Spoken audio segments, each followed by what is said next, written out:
오늘 말씀의 제목은 사랑으로 역사하는 믿음입니다.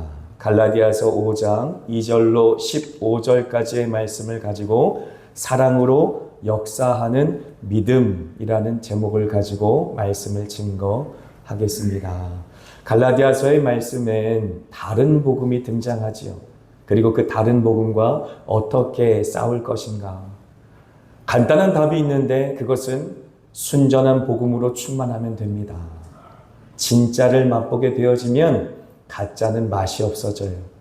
그렇기 때문에 진짜를 붙잡고 살아가다 보면 가짜는 우리 가운데 역사할 힘을 잃는다라고 할 수 있겠습니다. 그러므로 다른 복음이 우리 가운데 있는지 없는지를 살피기 위해 사실 갈라디아서는 굉장히 유익하다라고 할 수 있겠습니다.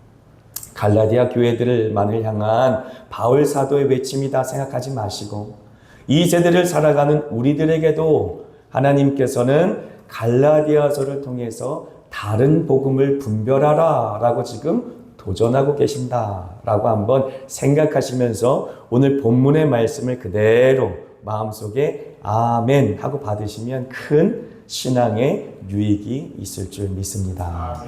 제가 2007년도에 미국으로 유학을 떠났지요. 물론 유학을 갈 수 있는 형편이 되어서 간 것은 아니기에 하나님의 큰 은혜였었습니다. 그런데 2007년도부터 8년 동안 미국에서 유학 생활을 하면서 하나님께서 저에게 주신 가장 큰 은혜가 있다라고 한다면 미국 교회를 경험했던 것이에요. 미국 성도들과 교제할 수 있는 은혜를 주셨던 것이죠. 그때 제가 썼던 일기들을 좀 들춰보다가 이런 제목의 일기를 발견했습니다. 마커 던지는 녀석들이라는 제목이에요. 마커는요, 이제 교수님이 벽에다 이제 화이트보드에다가 글씨를 쓰실 때 쓰는, 옛날엔 분필을 썼지만 요즘엔 마커라는 걸 갖고 쓰시죠. 그런데 이제 수업에 들어간 지 얼마 안 됐는데 이제 교수님이 마커가 이제 쓰시다가 떨어지니까 뒤에 있는 학생한테 하이 존 마커 좀 던져줘 이렇게 얘기를 했어요. 그러면 한국 학생들 같은 경우는 어떻게 할까요? 마커를 딱 들고 막 앞에까지 뛰어가서 교수님 여기 있습니다 라고 드리겠죠. 근데 진짜로 미국 학생은 뒤에서 머리도 던지더라고요. 그래서 그게 너무 충격적이어서 그래서 그때 일기에 썼어요. 마커 던지는 녀석들 하면서. 그런데 그 모습을 보면서 이제 이 MD부라고 하는 이제 신학대학원 학생들이 같이 이제 모여서 토론을 한 적이 있었어요. 한국 학생들끼리.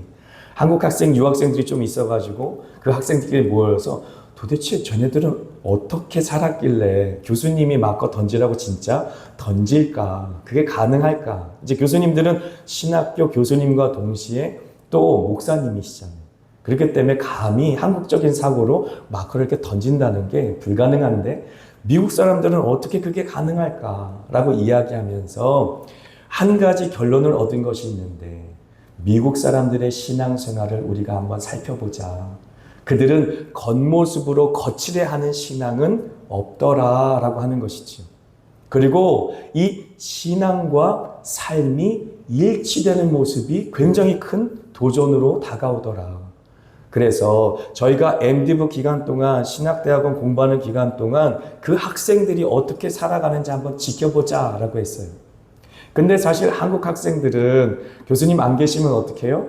뒤에서는 교수님 욕하기도 하고 에이 맨날 똑같은 소리 저렇게 계속 반복하고 이렇게 배울 것도 없고 투덜거리기도 하고 그러는데 사실 미국 학생들은 겉으로는 그 행동 자체가 우리가 볼 때 예의 있는 모습은 아니지만 그들의 이 겉과 속이 다르지 않은 모습을 우리가 발견하고 저들도 나름 저들의 방법대로 교수님을 존경하는구나 라는 사실을 한 2, 3년 같이 공부하면서 알게 되었습니다.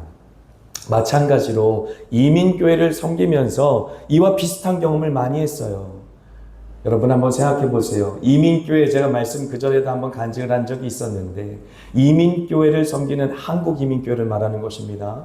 담임 목사님의 평균 재임 기간이 3.5년밖에 안 된다고 그랬어요. 겉으로는 목사님 안녕하세요. 목사님 오늘 말씀으로 은혜 많이 받았습니다. 이렇게 예의 있게 유교적인 예가 이 겉모습에 배에 있어서 목사님들에게 예의를 다 갖추는 것 같으나 사실 이민교회 사실은 형편은 그렇지 못했다라고 하는 것이지. 8년 동안 이민교회를 이제 섬기면서 목사님들이 이제 교회 중직들에 의해서 쫓겨나는 모습을 많이 봤어요. 그리고 중직들에 의해서 마치 교회에서 돈을 주고 고용한 그러한 고용주와 피고용인 같은 그러한 모습으로 살아가는 은혜롭지 않은 모습도 많이 봤습니다. 그러므로 과연 겉으로 우리가 보이는 그 예의라고 하는 것과 우리의 속마음이 일치하지 않았을 때에 우리는 겉으로 드러나는 그 예의를 참된 예의라고 말할 수 있을까라고 물어봐야 한다라고 하는 것이지요. 제가 미국에 있으면서 큰 은혜로 받았던 것이 미국 사람들의 신앙이다라고 초대에 말했습니다. 미국 사람들은 겉으로 볼 때는 새벽 기도도 안 하는 것 같아요. 실제로 새벽 기도 하는 사람들이 없어요.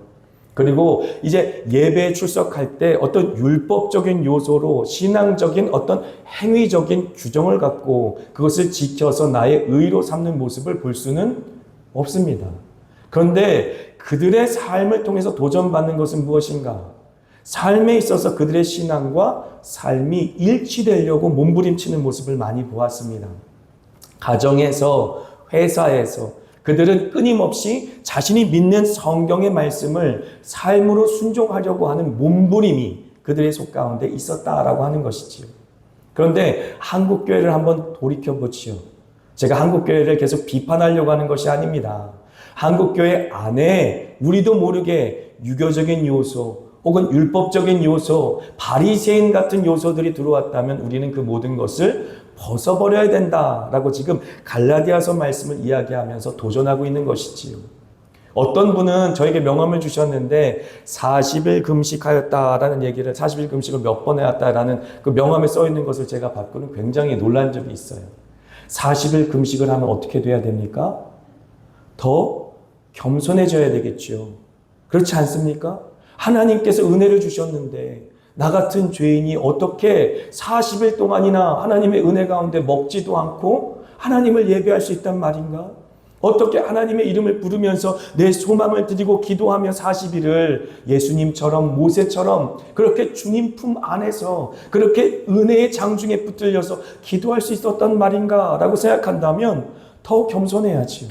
자기의 힘으로 한 것이 아닌데 자기의 능력으로 한 것이 아닌데 어떻게 40일 금식한 것이 자기의 의가 되고 자기의 자랑이 될 수 있겠습니까? 사업을 하면서 많은 사람들을 만났는데 사업하면서 나 예수 믿어요. 어느 교회 장로예요. 어느 교회 집사예요. 얘기하시는 분들을 많이 만났습니다. 큰 교회에 출석하는 것이 마치 자신의 신앙을 대표하는 것처럼 이야기하는 그러한 한국교회 성도들이 많더라라고 하는 것이지요.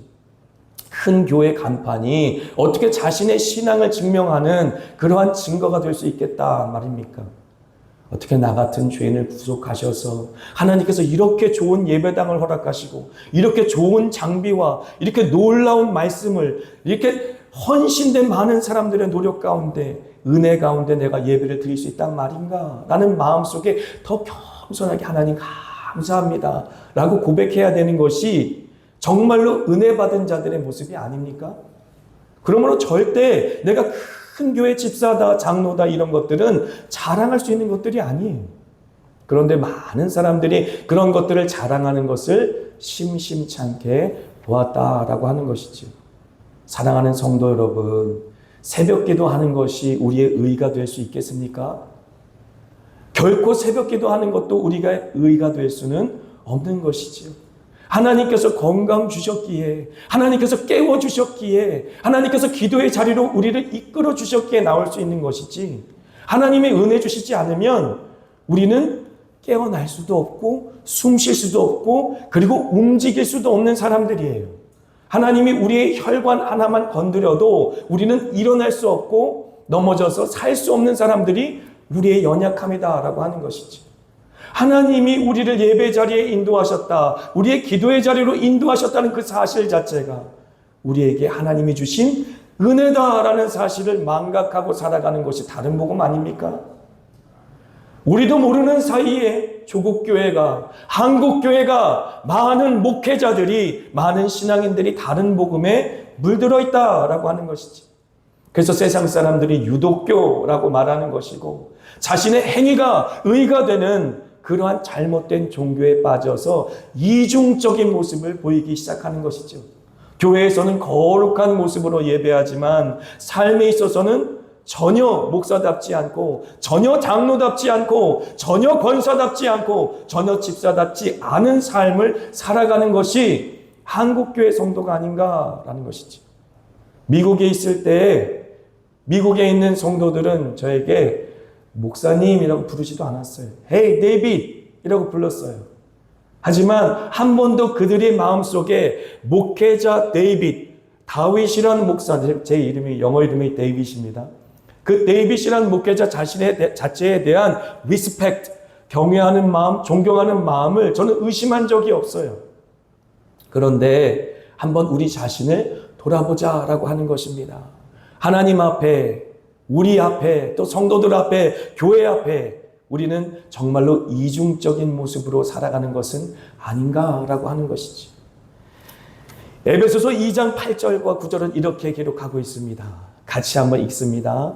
너희는 그 은혜에 의하여 믿음으로 말미암아 구원을 받았으니 이것은 너희에게서 난 것이 아니요 하나님의 선물이라.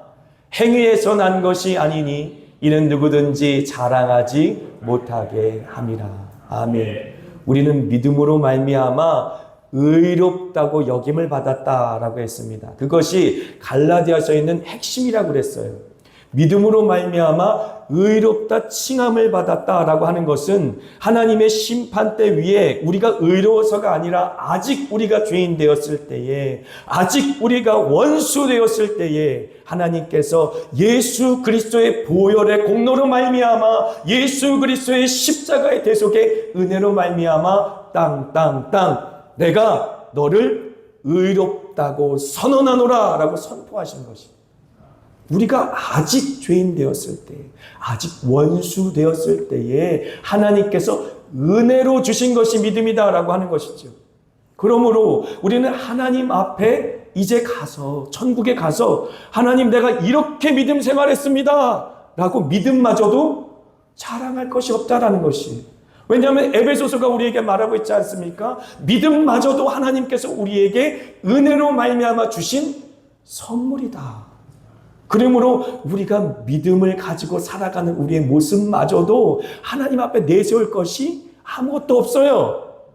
그러므로 하나님 앞에 우리는 생명의 면류관마저 벗어서 주님의 보좌 앞에 던지며 구원하심이 보좌에 앉으신 우리의 하나님과 어린 양께 있도다 라고 찬송하며 모든 영광과 존귀와 찬송을 오직 하나님께만 돌릴 것이지 우리에게 돌릴 의는 아무것도 없다라고 하는 것입니다. 그것이 바로 복음으로 말미암아 우리에게 준 의, 하나님께서 우리에게 주신 의라고 하는 것입니다.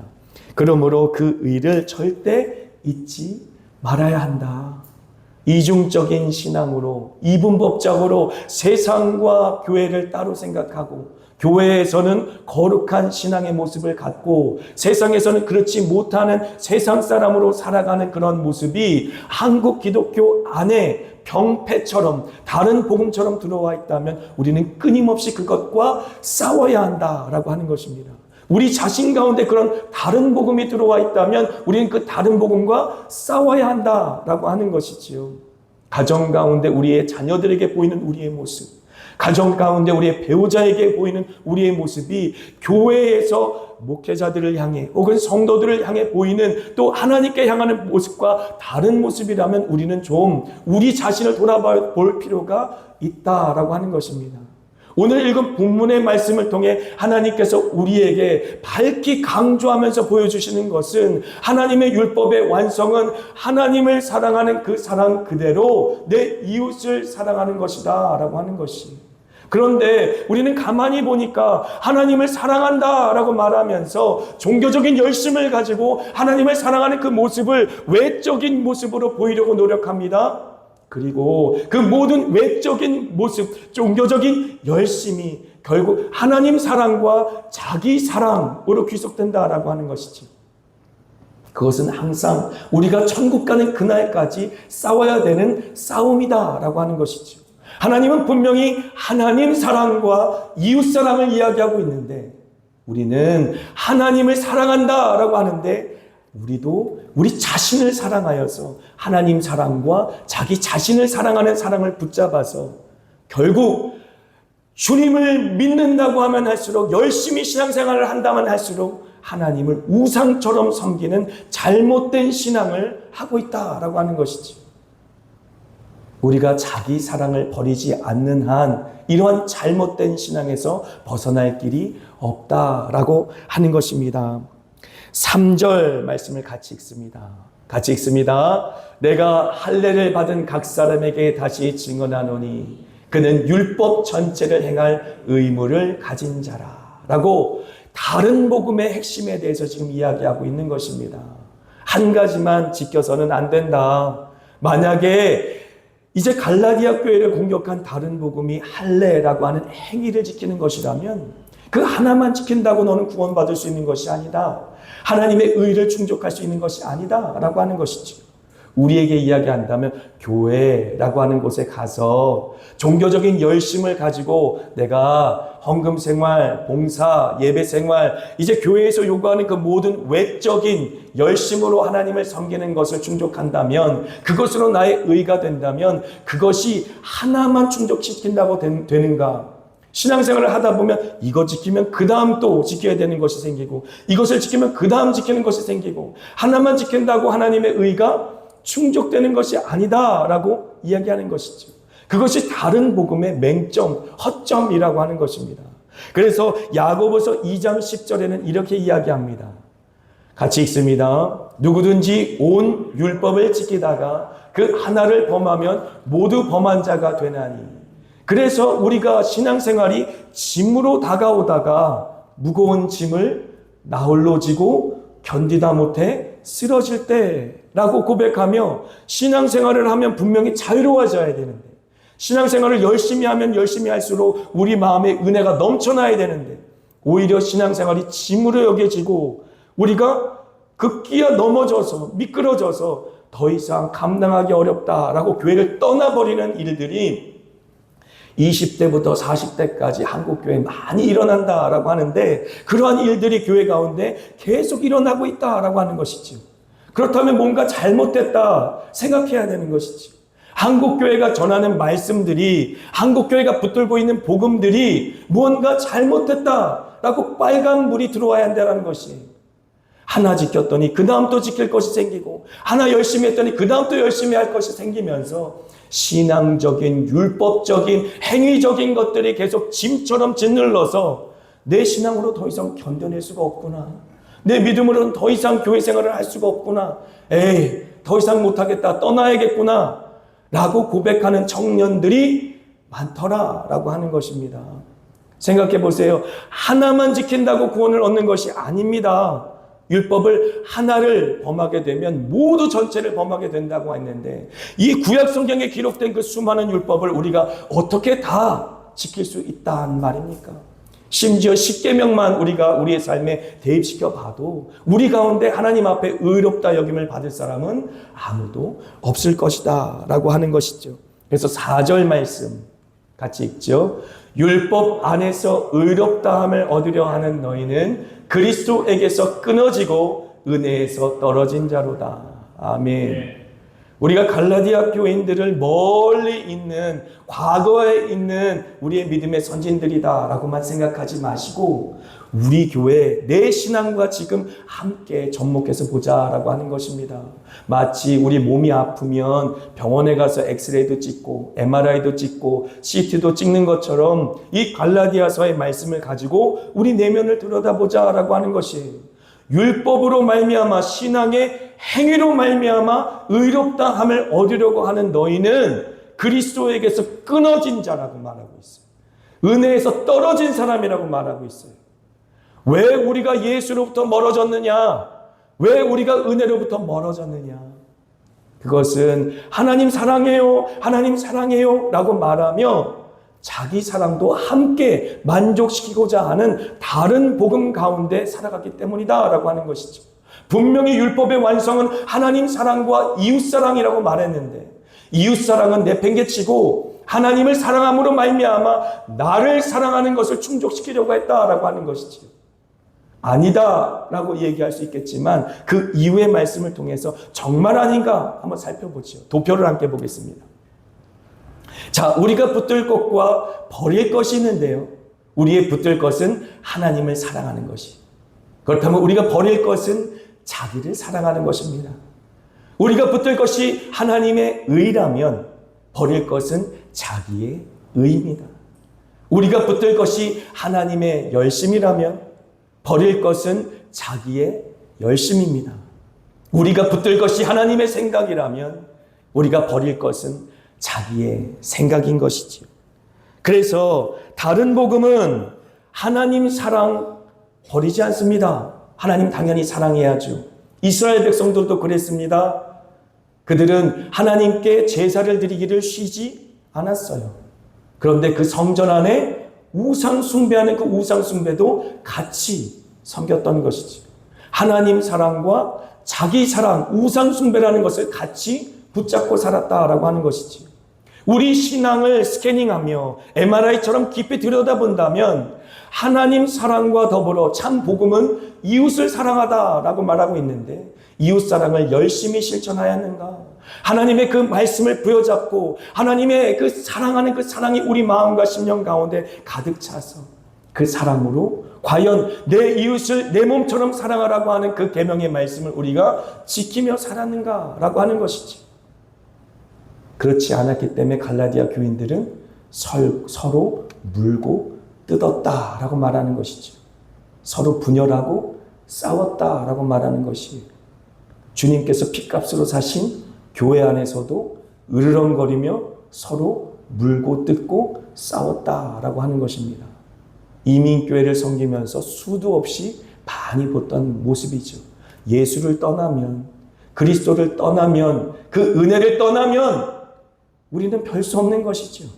으르렁거리며 서로 물고 뜯는 것이 누구처럼요? 세상 사람처럼.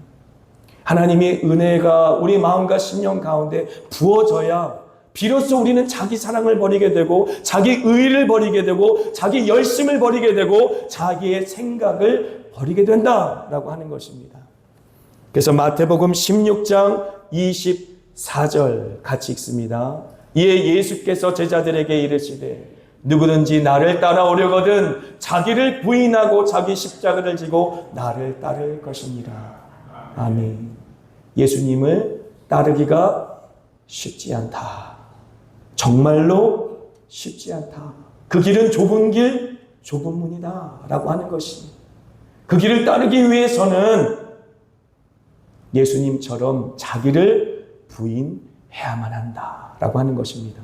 Deny yourself.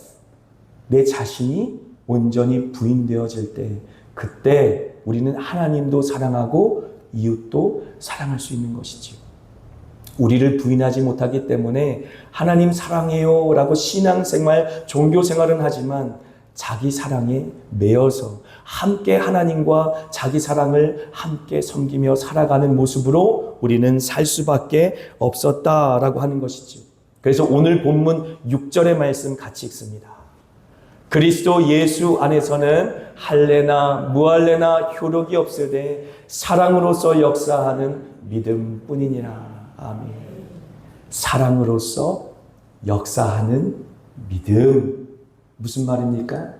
하나님께서 은혜 가운데 우리에게 믿음을 주셨다면 그 믿음은 반드시 사랑이라는 역사, 움직이는 사랑이라는 행동을 우리에게 잉태하게 하고 출산하게 한다라고 하는 것이지요.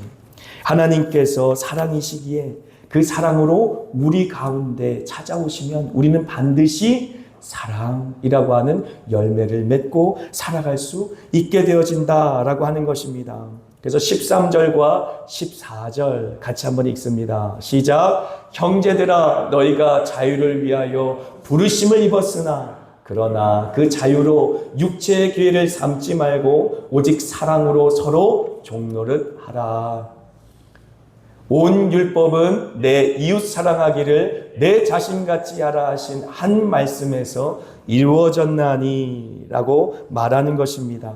형제들아 너희가 자유를 위하여 부르심을 입었으나 그러나 그 자유로 육체의 기회를 삼지 말고 오직 사랑으로 서로 종노릇하라 라고 말하는 것이지요. 하나님이 믿음을 주셨다면 그 믿음으로 말미암아 우리 가운데 역사하는 그 사랑으로 서로 종노릇하라. 이 말씀은요, 교회 밖에 있는 사람들을 향한 말씀이 아닙니다. 교회 안에 갈라디아 교인들을 향한 말씀이에요. 하나님의 사랑의 교제, 하나님의 사랑의 사귐은 교회 안에서 먼저 증명된다라고 하는 것이죠. 그래서 우리가 서로 사랑하는 것을 통하여서 세상 사람들은 우리가 하나님의 자녀인 것을 알 수 있게 되어주는 것입니다. 그것이 하나님의 원리예요. 우리가 밖에 나가서 사랑을 실천하기 전에 교회 안에서 사랑을 실천하여서 형제와 자매 사이에 서로 사랑으로 종노릇하며 사랑으로 섬길 때에 비로소 우리는 하나님의 사람이며 하나님의 믿음의 사람이며 하나님의 소망과 사랑의 사람인 것을 세상 사람들이 교회를 보고 알게 될 것이다 라고 말하고 있는 것입니다. 그래서 예수님마저도 마지막 때의 이야기를 하시면서 마태복음 25장 31절로 40절에 이러한 말씀을 주셨어요. 그 얘기는 제가 설명드리고 그리고 40절의 말씀을 같이 읽겠습니다. 그냥 두세요. 그래서 마태복음 25장 31절로 40절까지의 말씀은 모두가 다 아시는 말씀이에요. 예수님께서 이 땅 가운데 재림의 주로 오십니다. 그리고 이제 심판하실 것입니다. 그때 교회를 먼저 심판하실 텐데 그때 믿음의 사람들, 특히 하나님께서 청지기로 맡겨있는 믿음의 사람들을 불러 모아 그들을 양과 염소로 나누는 장면입니다. 양과 염소로 나눌 때 양은 오른쪽, 염소는 왼쪽으로 나눴어요. 그러면서 오른쪽에 있는 사람들에게 이렇게 말합니다. 내가 줄일 때 먹을 것을 주었다. 목마를 때 마실 것을 주었다. 나그네 되었을 때 영접해 주었다. 헐벗었을 때 입을 것을 주었다. 병들었을 때 돌봐주었다. 옥에 갇혔을 때 와서 돌봐주었다 라고 하는 것이죠. 주님 내가 언제 그랬어요? 그랬더니 주님께서 뭐라고 얘기하십니까? 40절 같이 읽죠. 임금이 대답하여 이르시되 내가 진실로 너희에게 이르노니 너희가 여기 내 형제 중에 지극히 작은 자 하나에게 한 것이 곧 내게 한 것이니라 하시고 아멘. 하나님은 눈에 보이지 않죠. 하나님 사랑해요, 사랑해요. 우리가 예배를 통해 기도를 통해 찬송을 통해 우리의 진심을 보여드리며 예배한다고 해도 진짜 하나님을 향한 그 사랑이 이 땅 가운데 가시적으로 확증되는 것이 누구를 통해서 확증된다고 말하고 있습니까? 공동체, 사랑의 공동체인 교회를 통해 주님께서는 확증하신다라고 말하고 있는 것이지. 윤정돈 목사님께서 항상 설명하시며 십자가를 들어 설명하시지 않았습니까? 하나님과 우리의 사랑은 수직적인 사랑이고 이웃 사랑은 수평적인 사랑이기에 십자가를 볼 때마다 하나님 사랑과 이웃 사랑을 생각하십시오라고 설교하셨는데 하나님을 사랑하는 그 사랑은 눈에 보이지 않으시기에 그 사랑이 확증되어지고 너가 정말 나를 사랑하는구나 라고 하나님이 테스트하고 알게 되시는 장면이 바로 마태복음 25장의 말씀이다 라고 하는 것이죠. 이 땅 가운데 하나님께서 보내주신 형제와 자매들에게 하는 그 모습을 보고 주님께서 네가 정말 나를 정말 사랑하고 있구나 라고 그 사랑을 인정해 주신다라고 하는 것입니다. 그래서 누가복음 4장 25절로 26절의 말씀 한번 보겠습니다. 같이 읽습니다. 내가 참으로 너희에게 이르노니 엘리야 시대에 하늘이 3년 6개월간 닫히어 온 땅에 큰 흉년이 들었을 때에 이스라엘에 많은 과부가 있었으되 엘리야가 그중 한 사람에게도 보내심을 받지 않고 오직 시돈 땅에 있는 사렙다의 한 과부에게 뿐이었으며 주님께서 이 말씀을 통해 경고하고 계시는 것입니다. 엘리야 시대에 3년 반 동안 가뭄이 들었어요. 예수님께서는 그 고향 나사렛에 방문하였는데 나사렛에 있는 모든 사람들이 예수님을 영접했어요. 그렇지 않으셨습니까? 그렇지 않았죠. 그래서 선지자가 자신의 고향 가운데서는 환영을 못 받는다라고 말씀하시며 그 이후에 하신 말씀이 이거예요.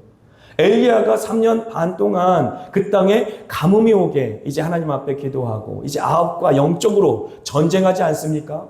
그때 하나님께서 보내심을 받은 사람이 있는데 단 한 명이었다는 거예요. 그 한 명이 누구였다고 말합니까? 사렙다 과부였다라고 말하는 것이죠. 사렙다 과부의 이야기를 혹시 여러분 아십니까? 열왕기상 17장 8절로 24절까지 기록하고 있는데요. 안 보여주셔도 돼요. 열왕기상 17장 8절로 24절까지 기록되어 있는데요. 사렙다 과부는 사르밧이라는 지명으로 사실 거기에 등장해요. 똑같은 말입니다. 사르밧, 사렙다. 그런데 거기에 가뭄이 들자 이 사르밧 과부가 어떻게 했어요? 이제 먹고 죽자. 아들이 하나밖에 없는데 과부인데 이제 먹고 죽자 해서 광야로 나가서 땔감을 줍고 있었어요. 그때 엘리야를 만나요. 근데 엘리야가 거기 그냥 간 거 아닙니다. 이 예수님이 마태복음 4장에 드신 예수처럼 하나님이 보내셔서 하나님이 그 여인에게 보내셔서 엘리야는 그 여인을 찾아간 길이었어요. 그 여인에게 나한테 물 한 잔만 주십시오라고 했을 때 그 여인이 거절했습니까? 거절하지 않았죠. 언제 거절하지 않았어요? 그 땅에 가뭄이 들었을 때예요. 이제 내가 땔감을 주셔서 한 움큼의 이 밀가루와 그리고 이 기름 조금 있는 걸 해가지고 먹고 죽겠다 해서 그걸 이 떡을 만들기 위해 땔감을 주스러 나간 참인데 그때 엘리야가 나에게 물 좀 주세요라고 했는데 이 과부가 거절하지 않고 물을 줍니다. 그리고 뿐만 아니라 이제 집에 양식이 있거든 나에게 떡을 만들어 하나만 갖다 달라 했을 때 이 여인이 뭐라고 말합니까? 하나님을 두고 내게 맹세하지만 사실 내가 한 움큼의 밀밖에 없었습니다. 기름 조금밖에 없었습니다. 자기의 사정을 얘기하는 것이죠. 그래서 내가 이거를 이 땔감을 가지고 떡을 만들어서 먹고 죽으려고 했어요. 라고 고백합니다. 그리고 나서 만들어줍니까? 안 만들어줍니까? 만들어주죠. 왜 만들어줬느냐? 엘리야를 통해 하나님께서는 그 여인에게 믿음의 말씀을 선포하기 때문에 그렇죠. 그리고 그 여인은 그 말씀을 믿음으로 받기 때문에 그럽니다. 그래서 3년 반 동안 그 과부의 그 기름이 끊이지 않았고 또 밀가루가 끊이지 않았던 역사를 통해 많은 우상을 섬겼던 이스라엘 백성들이 오직 한 여인 사르밧 과부의 믿음을 통해 하나님을 경외하는 것이 무엇인지 그리고 이웃을 섬기는 것이 무엇인지 알게 되었다라고 하는 것이 그 당시에 하나님께서 내가 금식을 기뻐하지 아니한다 라고 선지자를 통해 얘기하지 않습니까? 제가 처음 예수님 믿고요. 가족 구원을 위해서 금식 기도원에 들어간 적이 있어요. 그 금식 기도원에 크게 써 있더라고요. 내가 기뻐하는 금식은 주광의 결박을 풀어주며 압제당하는 자들을 자유케 하는 것이 아니겠느냐. 크게 붙어 있어요. 야 할렐루야 아멘. 정말로 금식하면 저렇게 하나님께서 모든 압제를 풀어주고 모든 맺힌 것을 끌어주는구나. 아멘 할렐루야. 많은 사람들이 그렇게 아멘 하는데 그 말씀의 앞뒤의 문맥을 보니까 그 말씀이 아니에요. 하나님께서는 우리가 굶는 근식을 기뻐하신다는 것이 아니라 정말 주님께서 기뻐하는 경건, 하나님께서 받으시는 경건은 우리가 굶는 것이 아니라 압제당하는 자들을 자유케 해주고 정말로 이 땅 가운데 굶주리고 헐벗고 압제당하는 고아와 가부들을 돌봐주는 것이 하나님의 마음을 시원케 해주는 것이다 라고 얘기한 것이에요. 그런데 금식기도원까지 가서 자신의 욕심을 채우려고 하나님 압제당하고 있습니다. 하나님 중앙의 결박을 풀어주세요. 내가 금식하니까 하나님 조르면서 하나님을 아주 쥐어짜면서 하나님의 발을 비틀면서 자기의 기도의 제목을 이뤄달라고 외치는 것들이 바로 우리의 모습이 아니었나라고 하는 것이죠. 주님께서는 이 땅 가운데 사르밧 과부를 통해 우리에게 외치고 계시는 것입니다. 너희들이 그토록 핍박했던 그렇게 그 땅을 빼앗고 그 모든 소유를 빼앗고 그들을 종 삼았던 그 과부와 그 고아를 내가 불쌍히 여긴단다. 그 과부와 고아를 향해 내가 나의 종 엘리야를 보냈단다. 그런데 그 종을 먹이기 위해 그 과부는 자기의 물을 아끼지 않았고 자기의 그 한 움큼의 밀가루를 아끼지 않았고 그 조금 남은 기름을 아끼지 않았단다. 이것이 내 마음이다.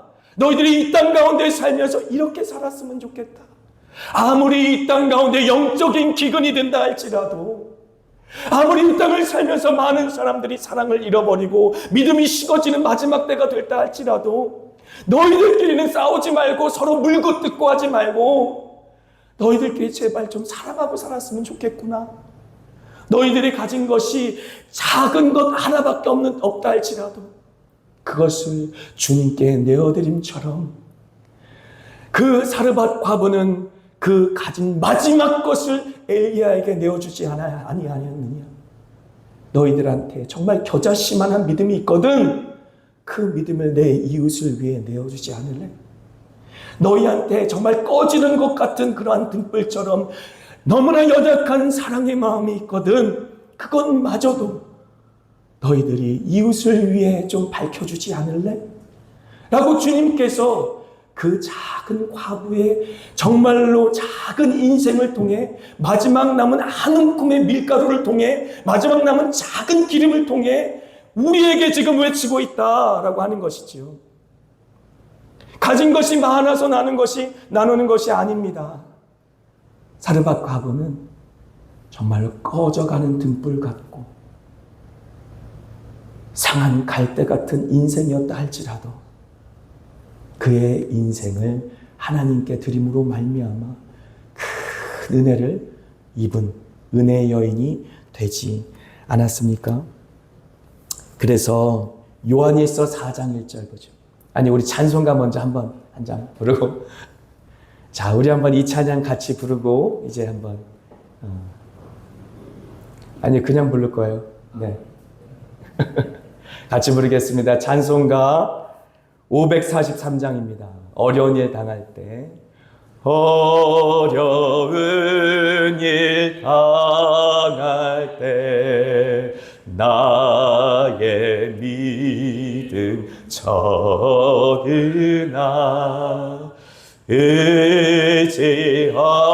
의지하는 내 주를 더욱 의지합니다. 세월 지나갈수록 의지할 것뿐일세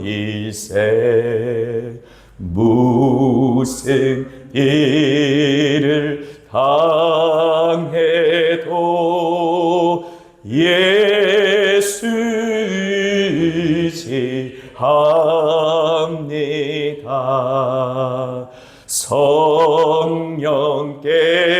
성령께서 내 마음 밝히 비춰 주시니 인도하심 따라서 주만 의지합니다. 세월 지나갈수록 의지할 것뿐일세 무슨 일을 당해도 예수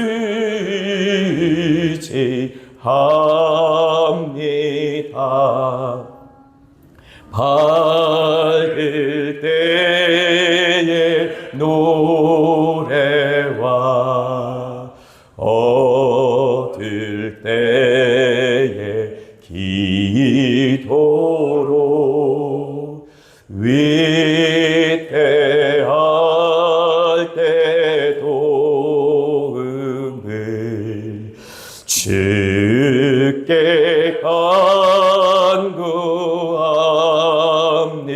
간구합니다. 세월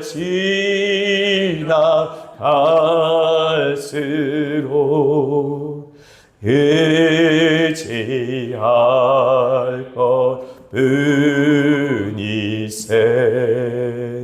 무슨 일을 당해도 예수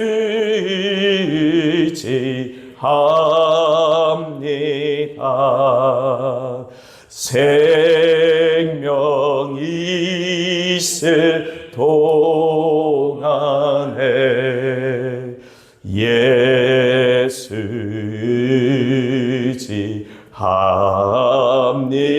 의지합니다. 천국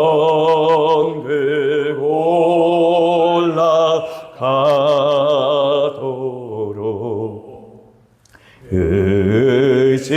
의지할 것뿐이세. 세월 지나갈수록 의지할 것뿐이세. 무슨 일을 당해도 예수 의지합니다. 아멘. 세월 지나갈수록 의지할 것뿐일세. 무슨 일을 당해도 예수 의지합니다. 아멘. 사랑하는 한마음교회 성도 여러분, 저보다 여기 대부분의 성도님들이 훨씬 더 긴 인생을 살으셨으니까 아마 저의 말에 공감하실 것 같아요. 인생을 지나면서 어려운 일을 만날 때 비로소 사람들이 분별되지 않습니까? 마치 지금 예수님께서 마태복음 25장의 모습처럼 종말을 맞아 이 땅 가운데 재림의 주, 심판의 주로 오셔서 양과 염소를 오른쪽 왼편으로 나누는 것처럼 우리 인생 가운데 개인적인 환난을 만나도 정말로 그 환난 때문에 오른편, 왼편이 갈라지는 그런 경험들을 해보셨을 거예요.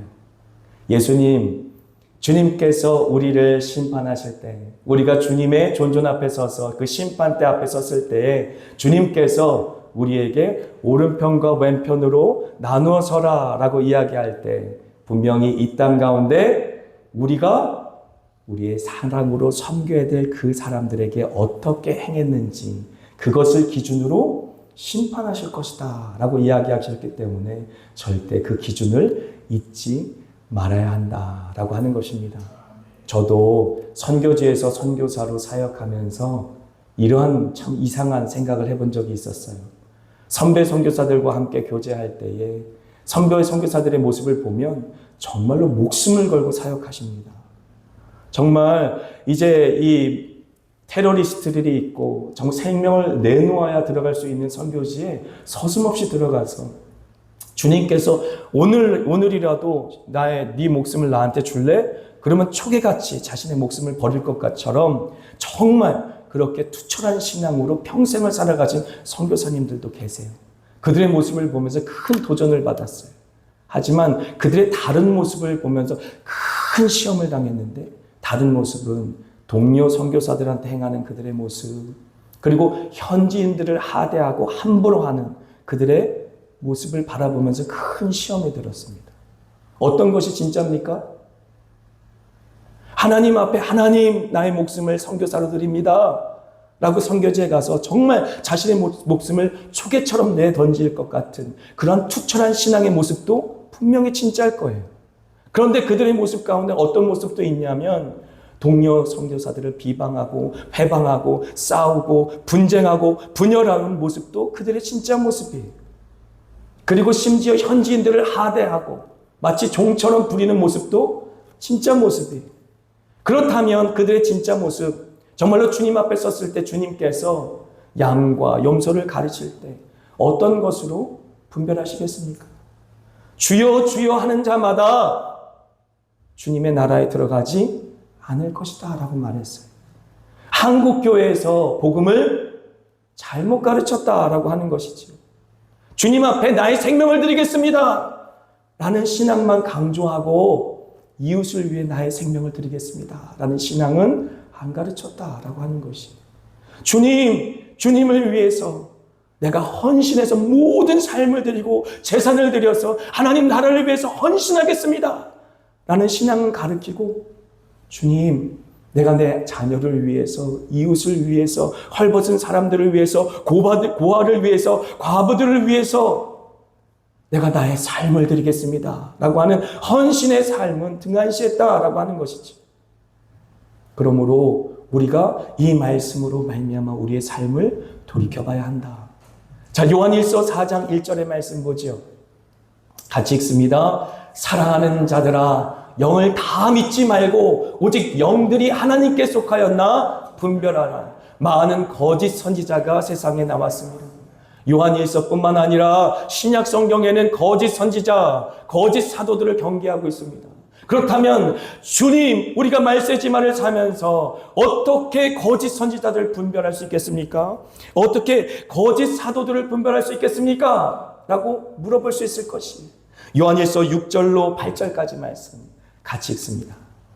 우리는 하나님께 속하였으니 하나님을 아는 자는 우리의 말을 듣고 하나님께 속하지 아니한 자는 우리의 말을 듣지 아니하나니 진리의 영과 미혹의 영을 이로써 아느니라.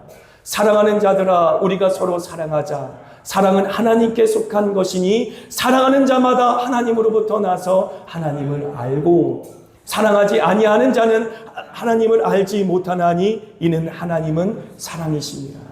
하나님의 자녀라면 결코 사랑이라고 하는 그 테두리 밖에서 살 수 없다라고 말하는 것이, 하나님이 사랑이시기에, 하나님은 사랑으로서 우리를 잉태하셨고 출산하셨기에 우리가 이 땅 가운데 살아가면서 이웃을 사랑하는 것으로, 그 모습으로 사랑을 증명하지 않을 수 없다라고 하는 것이죠. 태생적으로 정말로 진짜 복음으로, 참 복음으로 말미암아 하나님께서 예수를 통해 우리에게 보여주신 그 처절한 사랑의 고백으로 우리가 정말 나음을 입었다면 서로 사랑하지 않고는 견딜 수가 없는 것이다. 10절부터 12절 같이 읽습니다.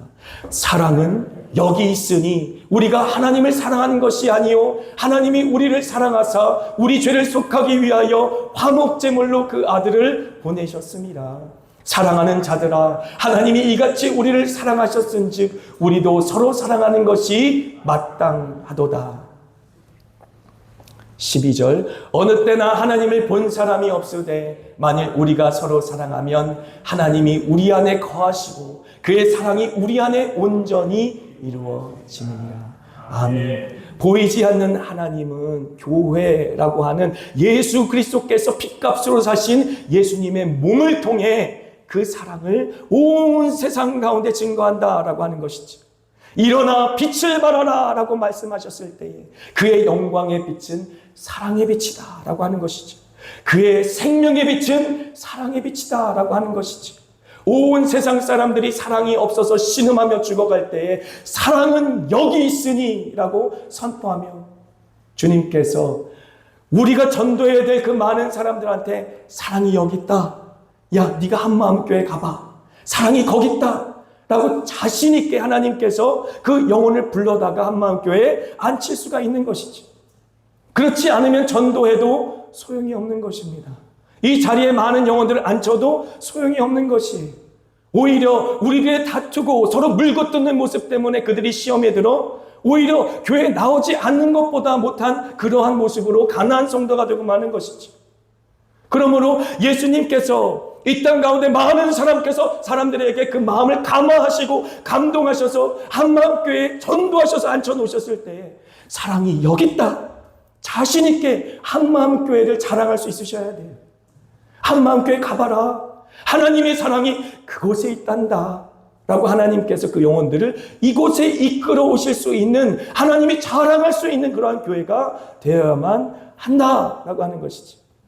그리고 17절 같이 있습니다. 이로써 사랑이 우리에게 온전히 이루어진 것은 우리로 심판날의 담대함을 가지게 하려 함이니 주께서 그러하심과 같이 우리도 이 세상에서 그러하니라. 아멘. 마태복음 25장의 말씀처럼 오른쪽 왼쪽으로 하나님께서 양과 염소를 나누실 때에 우리는 두려워할 것이 없다라고 하는 것이지. 우리가 하나님 안에 사귐이 있고 예수 그리스도와 그의 성령 안에 사귐이 있고 그 사귐이 펠로십이라고 하는데 하나님과 하나님 아버지와 예수 그리스도와 또 성령 안에 온전히 이루었던 사귐, 그 사랑의 연합, 그 사랑의 펠로십이 한마음 교회에서 이루어졌을 때에 하나님의 나라가 여기 있다라고 선포되어지는 것이며 주님이 바로 오늘 저녁에 이 땅 가운데 오신다 할지라도 우리는 담대하게 하나님의 나라에 믿음으로 들어갈 수 있다라고 하는 것이지. 그러므로 우리가 세례받았어요. 우리가 침례받았어요. 또 우리가 직분자예요. 우리가 큰 교회에 나가요. 내가 40일 금식을 기도를 했어요. 이런 것들로 자랑할 것이 아니라 사랑이 여기 있습니다. 예수님의 사랑이 여기 있습니다. 이것으로 구원의 확신을 우리가 누릴 수 있다라고 하는 것이지. 하나님의 구원의 감격을 누릴 뿐만 아니라 담대함으로 주님이 오실 그날을 예비하며 마라나타 주 예수여 어서 오시옵소서라고 고대하며 주님이 오실 날을 예비할 수 있는 마치 슬기로운 처녀들처럼 기름의 등잔을 예비하는 자가 되는 것이다 라고 하는 것이죠. 20절과 21절 마지막으로 읽습니다. 누구든지 하나님을 사랑하노라 하고 그 형제를 미워하면 이는 거짓말하는 자니 보는 바 그 형제를 사랑하지 아니하는 자는 보지 못하는 바 하나님을 사랑할 수 없느니라. 우리가 이 계명을 주께 받았나니 하나님을 사랑하는 자는 또한 그 형제를 사랑할지니라. 아멘, 아멘, 아멘. 사랑으로 역사하는 믿음은 반드시 이웃사랑, 형제간의 사랑을 통해 증명된다라고 하는 것입니다. 그러므로 우리가 이 땅 가운데 살아가면서 하나님이 주신 이 믿음의 말씀 꼭 붙들고 믿음 안에 승리하시기를 주님의 이름으로 축복합니다.